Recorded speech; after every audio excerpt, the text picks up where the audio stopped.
The UK is to return to the European Union's £85 billion Horizon research programme. Is this a step towards rejoining the European Union? I'm going to ask Nigel Farage that in just a second, and it will cost the UK £2.2 billion a year, by the way, to participate in this space programme. For what it's worth, the Prime Minister says it's a great deal for the British taxpayer.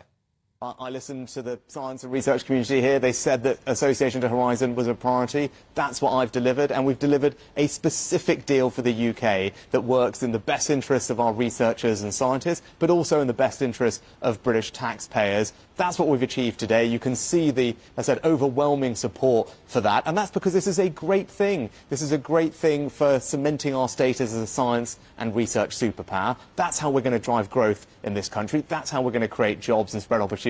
But as I've been seeing firsthand today here at the Warwick Manufacturing Centre, that's also how we're transforming people's lives for the better. OK, well, there we go. That's the views of our Prime Minister. Now let's get the views of the People's Prime Minister, Nigel Farage. What do you make of that? Well, I mean, it's classic Rishi Sunak, isn't it? You know, he's very, very good at giving the Blairite spin for everything he does. Got to remember why now, OK? When Lord Frost negotiated the Brexit deal, which I wasn't fully in favour of, but I understood he had a tough job, he wanted us to stay part of this programme. Why? Because the scientific community all wanted to be a part of it. They love the idea of free money. Because it's not free money, because the country gives to these projects and it gives some back to the university departments or whatever it is. But the EU reneged on this until we'd signed up to the Windsor Framework. So don't think we've just joined Horizon or rejoined Horizon. We've done it because we've signed up to a deal that has permanently cut off Northern Ireland from the rest of the United Kingdom. So the price that we've paid for a bit of space exploration with our European friends is Northern Ireland? It's very high indeed. Yes, absolutely. So looked at in this context, it's, I might have been slightly neutral about this. Well, we're a bit closer to the EU. I don't like that. But hey, it's not the biggest deal of the lot. But looked at in the context of how it's been achieved, I cannot say this is a good day. Yeah, and is this just going to pave the way for a creep back towards Brussels? We never moved away. I mean, that's the truth of it. For Labour to re-sign us up to single market rules, and they'll do it, of course, not formally rejoining the single market, but mirroring EU legislation. That's how I think Starmer will proceed. Very easy to do it because we haven't diverged at all.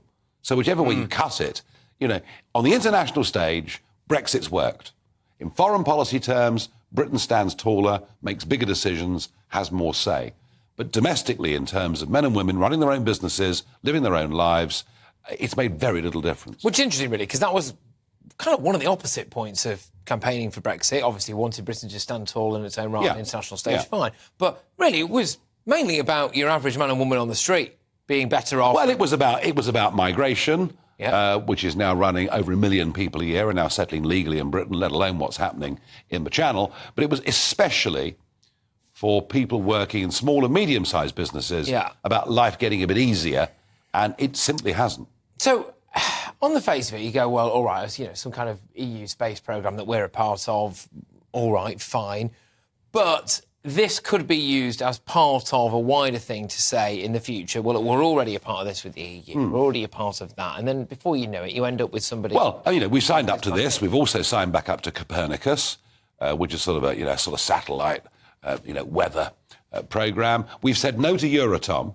So we have said we'll go on developing our own nuclear energy and seek our own nuclear solutions.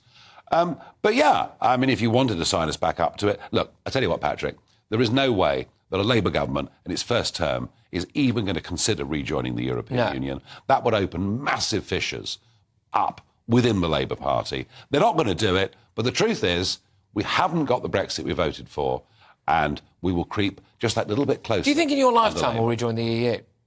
No, I don't. I think it's got the most enormous contradictions within it. I think the splits north-south economically within the EU are as big as ever. I think the east-west splits culturally are simply huge. And the EU is not in a good place. And to say to the British people, you've got to rejoin this, sign a new treaty, commit to the euro, no, it isn't going to happen. No, it's not going to happen. Can I just talk to you for a couple of minutes about another one of our big stories today, which has caused a bit of a hoo-ha, which is about the Home Office supposedly going to say, well, we're going to make asylum seekers and refugees who've been given refugee and asylum seeker status homeless. You've got 7 days or so to move out of this hotel. But this is a problem that you yourself have been talking about for quite a while, which is, it's one thing giving them asylum and giving them refuge, but where the heck are they going to live? Yeah. And the culmination of this is going to be thousands of people lining the streets of Britain. Yes, I mean, it could lead to a homelessness epidemic, which is why, of course, it will never happen. It just won't happen that way. What does happen there? We can't build... I mean, you can't tell... Well, we just go on with the problem getting worse and worse. And how interesting that today, of all days, Mayor Eric Adams, the Democrat mayor of New York, has said illegal immigration and migrants coming to New York, in the numbers they are, will, and I quote, destroy New York. Wow. So that's even being said on the other side of the pond. We don't tend to get British politicians that are strong enough to say things like that. But I do think... In terms of the social fabric of this country, I think the population explosion, which is more to do with legal, actually, than illegal immigration, I think the population explosion is the biggest impact on the lives of ordinary folk every single day, whether it's getting a GP appointment, whether it's trying to drive to an airport and being stuck in a traffic jam, whether it's your kids ever having a prospect of getting on the housing ladder. We are living through a population explosion, and it really is. It really is the elephant in the room, and no one wants to talk about it. No one wants to talk about it, but at some point they're going to be confronted by it, and I wonder how many people are going to actually have the brass knack to say that they were always concerned about it in 20 or 30 years' time when they actually never were, But anyway, you'll be on later. What you got on?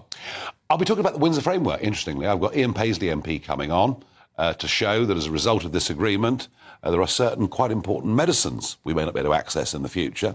So that's going to contrast quite nicely with my piece on Horizon later on. I'll be talking about that. And Angela Levin, the royal biographer, Prince Harry's biographer, she's joining me on Talking Pints because, remember, tomorrow, it's 1 year since the death of our beloved Queen. And quite interesting to reflect a year on about the state of the monarchy. Actually, whatever I think of him personally, I think Charles has done quite well. Do you? Do you actually? Oh, I do. I mean, we have not seen this upsurge in republicanism that people predicted would happen after the Queen went. And I think, actually, he's had a reasonably good first year. Interesting stuff. Nigel, well, as always, one to watch. Thank you very much for your time today as well.